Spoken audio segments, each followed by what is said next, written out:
النهارده هحكي لكم قصة المنديل اللي غير تاريخ الكرة في العصر الحديث. سنة 1999 في أب كان خايف على ابنه إن هو حاسس إن هو مش بيكبر زي الأطفال، إن هو حجمه ثابت، جسمه ثابت، الأطفال بتكبر وهو لأ، وهو برغم إن هو لعيب كورة جامد قوي ولكن ده عامل له مشكلة في الملعب. خده وراح عمل له تحاليل وكشف عليه، لقى إن هو عنده نقص في هرمون النمو.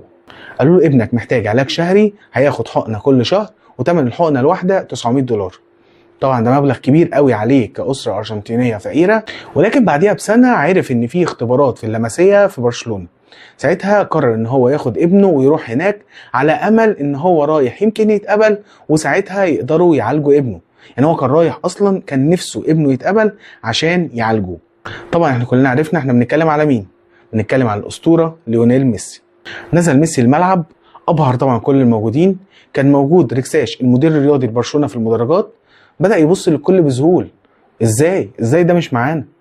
وساعتها بعد ما خلص الاختبارات طلعوا قعدوا في مطعم. وقتها كانت الاجراءات بطيئه في ان هو ينتقل لبرشلونه. وقتها ابو ميسي كان بدأ يقلق، انتوا فعلا هتاخدوا ابني ولا لا؟ هتعالجوه ولا لا؟ ابني محتاج ياخد العلاج باسرع وقت ممكن. وساعتها عشان يديله ضمان ان هو خلاص ابنك معانا في برشلونه، مسك منديل اللي غير تاريخ كرة القدم. مسك المنديل وكتب عليه انه بموجب ان انا اتعهد كمدير رياضي لنادي برشلونة ان نحن نتعاقد مع اللاعب ليونيل خورخي ميسي. اخذ الاب المنديل، قال له ايه ده منديل مش ورقة.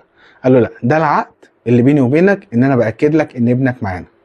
فعلا دخل ميسي من برشلونة وفعلا اتعالج، كان بياخد حقن الهرمون، وواحدة واحدة فعلا بدأ ان الموضوع يأثر وبدأ ان هو يخف.